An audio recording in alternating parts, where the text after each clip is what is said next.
Hello, everyone. This is Carl James of Talking Hoosier Baseball. This is a special podcast, basically just a brief overview and preview of the NCAA baseball selection show for Division I that will take place tomorrow at noon Eastern Time. Again, I'm Carl James, and I'm joined for questions by Cassidy Palmer. If you have questions, you can leave them in either two ways. You can leave them in the YouTube comments, and Cassidy will read those questions. You can also contact me directly via YouTube. You just send a tweet, a public tweet to at JOVIAN34 at Jovian34, and I will be able to take questions. So either at me on at Jovian34 or put it in the chat comments in YouTube. And Cassidy will start reading those off once they come in. All right. So as soon as the final game was complete, I went ahead and put together my field of 64 via my computer program.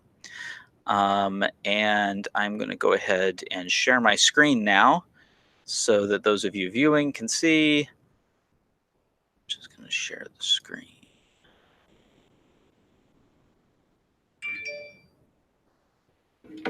So, oops. Okay, let me actually get the... Okay, so here we go. At iubase.com, my real-time baseball brackets. So in this bracket that I have put together, I'm previewing what's going to come out tomorrow. The Hoosiers would be a 2 seed in the model. In every one of these articles I've put together, because this has been real time and I've been putting one out just about every day for the last week, I've explained minor changes I've made to the model. I have made changes to the model. I've been changing the weighting of the model as I begin to see how general sentiment of the expert shows up, but I make a point to not say, okay, I'm going to increase this team or I'm going to increase that team. I'm making a change to how it's calculated so that the impact would be felt across all teams in the same type of metric. There were 3 stolen bids, including the Big Ten. So Ohio State was a bid stealer.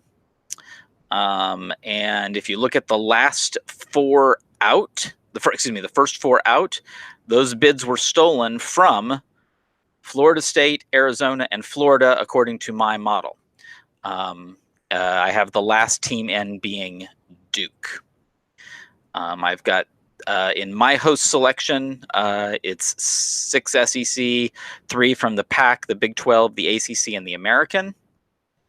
And then it goes through the field of 64 itself. Again, this is all available on iubase.com. So we will go to... There's a few interesting ones. Mississippi State has Indiana State as their 2 seed. And if we scroll down a bit, in Region 10, I have the host being Louisville, with Indiana as the 2 seed in Louisville. So let's take a look at this. I'm going to pull up a spreadsheet here, and I already have...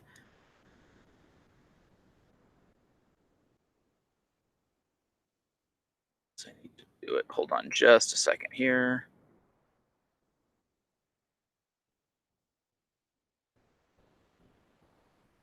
So this is my host list, and I'm going to compare it to the NCAA's host list, which was just revealed. All right, let's make that a color that can be seen. And let's bump that up in size a little bit. Okay, so we will take a look at these. I know that one is not right. That's going to be Ole Miss. And if we look at this, so Vanderbilt would be Nashville, Tennessee. We're good there. UCLA would be Los Angeles, California. Georgia would be Athens. Mississippi State is in Starkville. East Carolina is in Greenville, North Carolina. Arkansas is Fayetteville. Georgia Tech is Atlanta. Oklahoma State is Stillwater. Stanford is Stanford. Louisville is Louisville. Texas Tech is Lubbock. North Carolina is Chapel Hill. Oregon State is Corvallis. Louisiana State is Baton Rouge. West Virginia is Morgantown. So I had 15 out of 16. Ole Miss is who slips in. So we will replace Texas A&M, who I had wrong, with Ole Miss. Okay. And now I'm going to simply delete that because I don't need that anymore. All right, and let's go bold so it's a little more visible. Okay, so I'm just replacing A&M with Ole Miss. I'm going to keep the order the same. If we go, we saw how the computer, and this was all done by the computer, and I had an algorithm for it, but there's some things that can be a little off with that, and we're going to be kind of wanting to take a look at what it all looks like. Let's see here.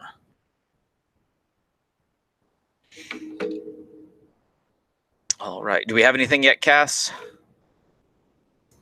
Nothing yet that I've seen. I'm still going through Twitter and Facebook, but nothing on YouTube yet. Okay. So I'm just going to go ahead and go through the ranks. So I'm going to go ahead and pull the 2 seeds out. And I'm going to put the 2 seeds below for now. Again, I'm going to have to get them from my actual program. Hold on.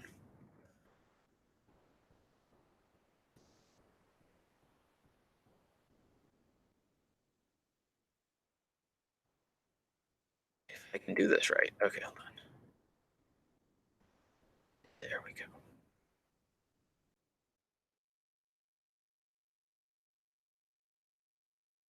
Okay, again, I want those to be a color I can see. And we are going to swap Texas A&M. Other than that, I'm leaving the model alone.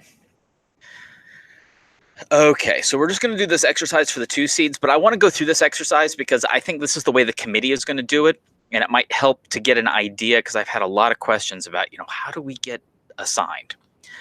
We're not going to deal with the 3 and 4 seeds. They do factor in to some degree, particularly since there's likely to be a 3 seed and a 4 seed Big Ten team. Indiana cannot be placed in the same location as another Big Ten team. So that's important. But I'm going to simplify this and kind of focus it just on that. And I will kind of use the order that I do for my program, but we're going to make some human decisions here. Okay, so we start with the bottom of the 2 seeds, just Connecticut. And we're basically going to look down here at starting at the top and see, is there a close by team, which there isn't going to be for Connecticut because really the Northeast doesn't have a lot of hosts this year, or any hosts for that matter. We then go to Indiana is next, and the Hoosiers do have some teams close by. We've got Louisville is close by. Vanderbilt is close by. And within driving distance. We've been sent to Vanderbilt before. West Virginia is not too bad.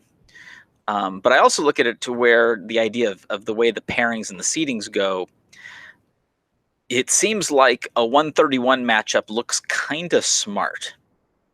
So for right now, we're going to pencil in Indiana up at Vanderbilt. I think that is a very high likely possibility because of the way the seeds work out. Now, if you go to say, let's pull who else? Let's pull Indiana State. Indiana State is a little bit higher than Indiana, but I think Louisville is a normal home for that. And the reason why is the committee would like either Indiana or Indiana State to go to Louisville, but there is the fact that Indiana State's going to be a little higher in the RPI. Indiana is actually with a 3 seed RPI, but is a 2 seed due to having won the Big Ten tournament, and not the Big Ten tournament, the Big Ten regular season. And the committee gives a big boost to teams that win the Big Ten or win a regular season from one of the top 10 RPI conferences. And Indiana is definitely in the Big Ten, which is a top 10 RPI conference. Not one of the Power 4, but still a significant conference. And that boost, I think, gets Indiana from a 3 seed to a 2 seed. And that has been shared by pretty much all the media. And they have been pretty much spot on, and most of them called Ole Miss over Texas A&M. So I think that's a sound assumption, is that Indiana will be a 2 seed. If not, all of this may be meaningless, but I think we can be pretty solid that Indiana is going to be a 2 seed. But that means that got to compete with Indiana State, got to compete with Illinois State, possibly, and definitely have to compete with Illinois for host locations here. So sometimes what the decision, if it's this close, which one of these teams do you send to Louisville? The decision is going to come down to Power 5 school with money, non-Power 5 mid-major. We're going to have these guys get on a bus. If somebody's going to have to get on a plane or a long bus ride, it's going to be these guys.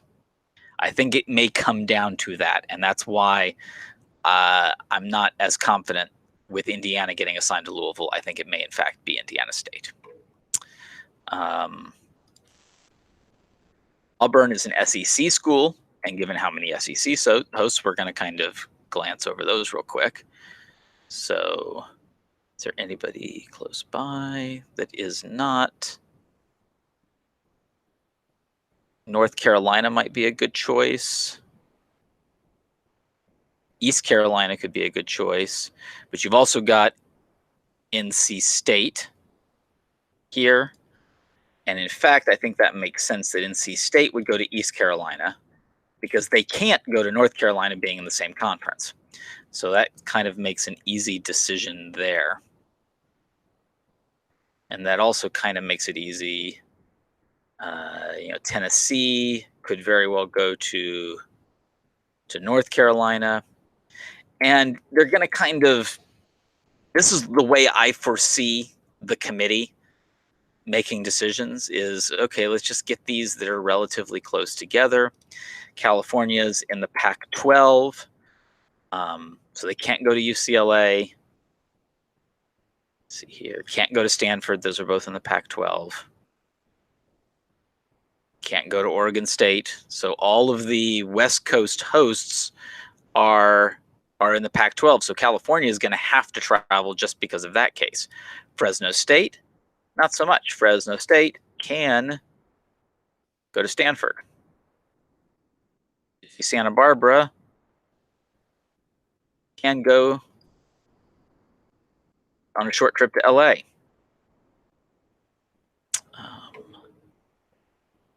Arizona State is also in the Pac, so they're going to have to travel. Creighton is in the middle of the country, so Arkansas would be a natural host. Texas A&M is an SEC team in Texas, which is in Big 12 territory. So Texas Tech would be a nice landing spot for A&M. But also Dallas Baptist, actually. And that's one of the things. This was easy when Texas A&M was a host, but they're not a host. So I'm going to pull them back, and we're going to put Dallas Baptist at Texas Tech, and we might have A&M travel. So that's essentially what we're talking about here. And then you kind of go through the same exercise among the 3 seeds and the 4 seeds. Although among the 4 seeds, there's not going to be many of these that have a matching conference, so it's going to be a lot easier. And a lot of them are going to be assigned, the floor. There's plenty in the South, so there's a couple here in the South. Ohio State could become an issue because Ohio State cannot be assigned the same location as another Big Ten school, and there's going to be possibly 5, because I have Michigan coming in at 39, with Duke being the last in. So I have Michigan actually somewhat comfortably in the field. So I think everything looks like it's in pretty good shape, that we should hear 5 Big Ten names called. And the real question is, where is it going to be? Where are we going to end up located? So the computer kind of sorts through this, but some of this is kind of out the window now. Just by changing the one host changes the picture pretty dramatically. Okay. Oops. All right, Cassidy, did we pick up any questions from YouTube? Nope, nothing from YouTube. Haven't seen anything on Facebook or Twitter either. Although if they tagged you directly, I wouldn't see that anyway. Yep, I'm not seeing anything. Cassidy, we had gone through one little exercise that you had brought up at one point, which is, if we had a preference, not based on merely location, as in how close a ride it would be. We know you would have preferred from Missouri to not have tanked at the end of the season. Of course, you're not going to think, whatever it is. But Missouri was a possible host, and that fell through. So what would we have a team that leads the country in home runs? Which one of these places would be a good place to hit lots of home runs? Yes. So, as many baseball fans are familiar with, the MLB has a stat called park factor, which technically accounts for the total number of runs scored at a ballpark versus not at a ballpark, if that makes sense. So it's the total number of runs that a team that are scored at that ballpark versus the total number of runs that a team scores or gives up when they're on the road. And that works really well in MLB, where there's a kind of sort of balanced schedule when you put everything together. They've got so few teams. Well, when you're looking at college baseball, and it's even within conferences, it's nowhere near a balanced schedule. It's not so clean and pretty. But Boyd's World website has put together a park factors list, and they actually group it into chunks of years to give enough information. So this is looking at the park factors for 2015 through 2018, so it doesn't include this season. But looking at those park factors, the place IU really wants to be sent to this time around would be Georgia Tech. They have a park factor of 102, which is actually right about average for a park factor of 100 is exactly average. So 102, you're scoring just barely more than average at that ballpark. The place they absolutely do not want to be sent is Stanford, with a park score of 81, which means teams are scoring, what would that be? If they were normally scoring 5 runs a game, they would be scoring 4 runs a game. 4 runs, yeah. Yeah, so you lose a run at Stanford, you lose almost not quite a run at Arkansas, UCLA, UNC, Georgia. Those are all in the upper 80s to 90. But the vast majority of these ballparks are pitchers' parks. For comparison, the BART actually comes in at an 87. I think probably because of weather, the cold doesn't help with hitting home runs early in the year. And as we all know, it can be cold into May with no problem whatsoever. And the BART is actually, from a park factor standpoint, is actually harder to hit in than TD Ameritrade, which surprised me kind of a lot. Using Creighton's park factor, since that's their home ballpark. Now, if we could somehow get Colorado Springs to be a host, that would be phenomenal, because IU would be scoring twice the number of runs that they normally do. Actually, more than twice. They have a park factor of 219. That would be phenomenal, and that is due to altitude. But with the BART being roughly at sea level in a predominantly cold environment, that does not help their park factor in really any way. But the moral of the story is most of these ballparks are pitchers' parks, and they're going to play right about the same. From an offensive standpoint, we would kind of like Georgia Tech or Texas Tech. Louisville would be third, and that's in the range of possibility. So, yep.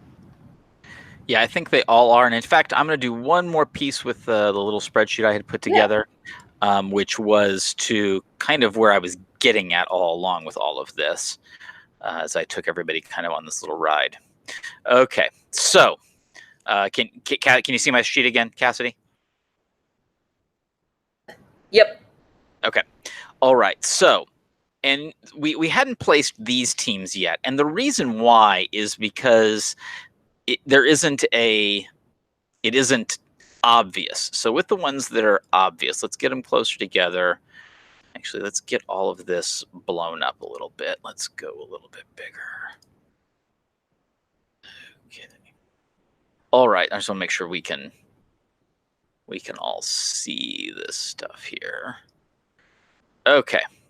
So, and in fact, I'm going to take Indiana back off of it, because the whole point is what's going to happen to Indiana is I've got some pretty well. These are going to be the first things I'm pretty sure are going to be assigned. And actually, I don't even know if I would go that far with Tennessee.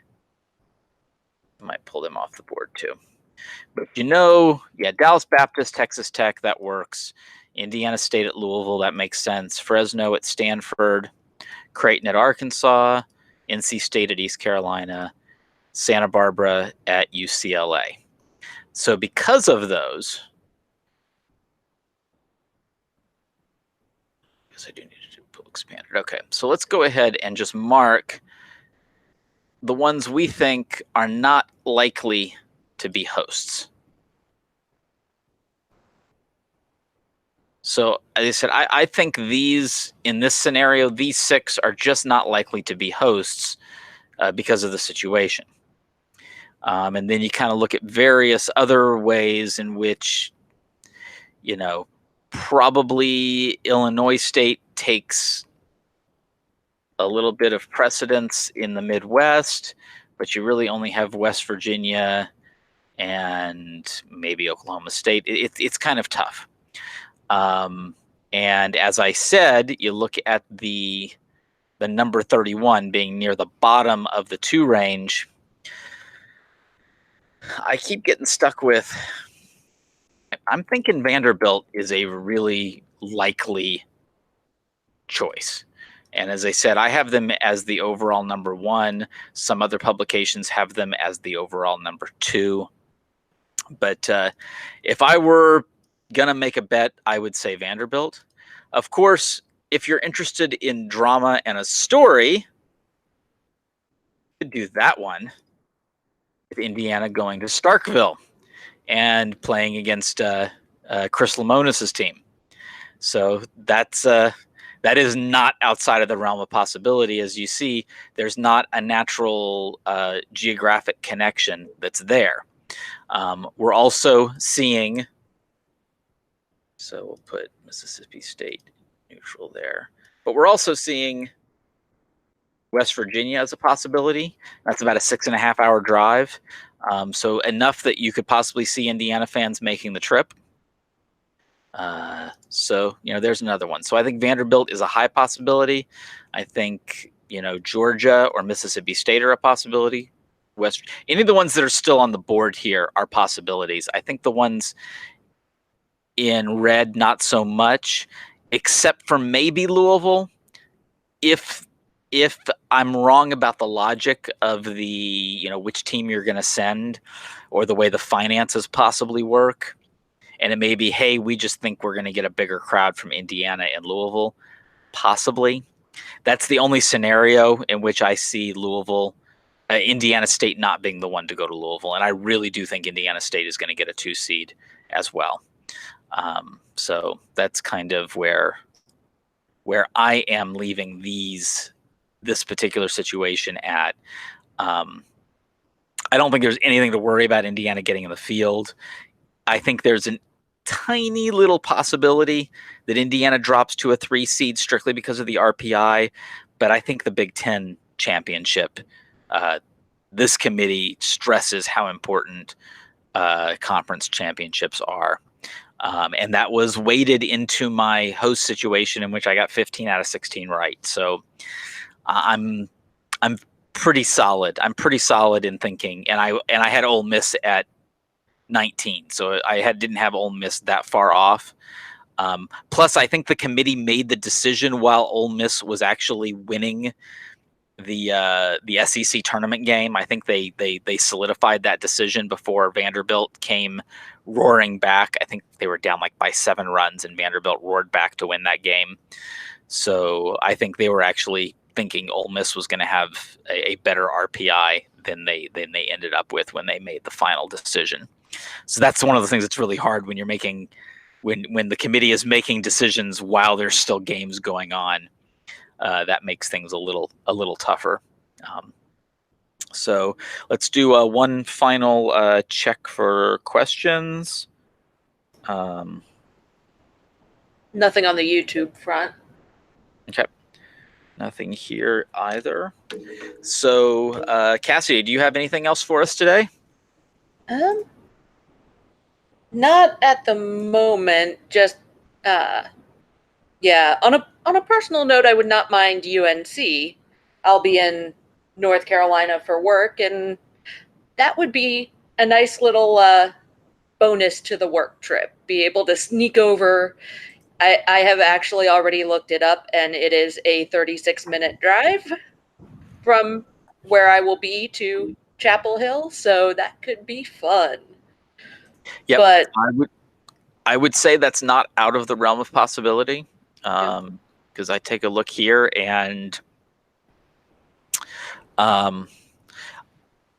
my guess is somebody like, I guess Auburn would be a choice. Tennessee, if I were to guess, I would say Tennessee gets that regional as a 2 seed. But you know what? There's a lot of pieces of those southern pieces that can get moved around, and there's none that are so close that you have to sign them there. Just the ones I showed you. I think those western ones are pretty well have to. So I think Santa Barbara goes to LA. I think Fresno State goes to Stanford. There is the possibility that Oregon State is still on the board. So I'm not saying that a Western trip is out of the realm of possibility, but Oregon State is a possibility, and probably someone from the middle or eastern half of the country is going to have to travel out to Oregon State. If I remember right, last year, while Indiana was in 105-degree weather in Austin, Texas, it was 61 degrees in Corvallis. Uh-huh. I remember that. I definitely remember that. And you look at a park like Texas's park is not. I don't know if Texas's park is a place where generally home runs go to die, but it's different when it's 105 degrees. So again, I think Indiana would be better suited, in a farther south place that is nice and warm and where the ball will fly. Yeah. Texas would actually be, by park rank, it would actually be if it were a host this year, it would be the bottom on the park factor. So I think that was overall usually the case, but at 105 degrees, that's a little different. Yes. And on a baseball an IU baseball alum note, it's real nice seeing Kyle Schwarber in an IU jersey and candy stripes heading, I'm guessing, to their plane or their bus or whatever. The Cubs just tweeted that out 2 minutes ago. Yeah. It's nice seeing him in those candy stripes. That is awesome. All right, I think those going to do it for our live discussion and preview. Please feel free. Oh wait, hold on. I got a question on Twitter. So, what about ISU as a 2 seed and IU as the 3 in Louisville? That is a possibility, and because of the proximity, and I guess it's not out of the realm of possibility that they could say, you know what, IU has an RPI that's a 3 seed. Why not just do that and have both schools that are close to Louisville go there? My studying, it's difficult. I haven't been able to really dig in and see if there's a much of this little 2-3 seed finagling going on. You hear about it a bit in the basketball tournament, but there's a lot more seeds, so it's a little bit easier. Interesting how Indiana and Kentucky often get paired into the same very close bracket in the NCAA men's basketball tournament, that kind of thing. Is it possible that just the idea, hey, let's have a great 2-3 seed match between Indiana State and Indiana, which the last time that was an interesting matchup. What was the score? 15-4, 15-14 with like 10 home runs between the two teams. I'm sure that would make must-see television for ESPN3. So that might be a matchup that they would like to see. And Louisville's one of the parks that actually is a little bit nicer for home runs in. So yeah, I think that is a possibility, but I don't know. I think I think this group is really going to stick to its guns, and if they decide Indiana's a 2 seed, and I think they're going to want to make a statement that the winning the Big Ten regular season championship was worthy of a bump in seeding, and that's why I if I were betting, I would say Indiana still comes up as a 2 seed tomorrow, but that is one scenario where I wouldn't be completely shocked if it was Louisville, Indiana State, Indiana, in that Louisville regional, and that would be a fun one. So, good question. Let's see here. Do we have anything else? I'm not seeing anything on Twitter. Cass, anything on YouTube? Nothing on YouTube. All right. Well, Talking Hoosier Baseball is scheduled to be back Tuesday night at 8 p.m. And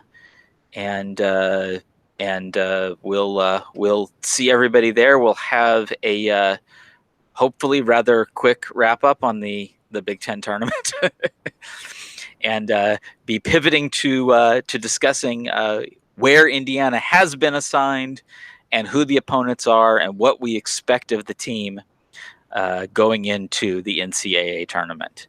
So for Stats Guru Cassidy Palmer, I'm Carl James. See you at the BART.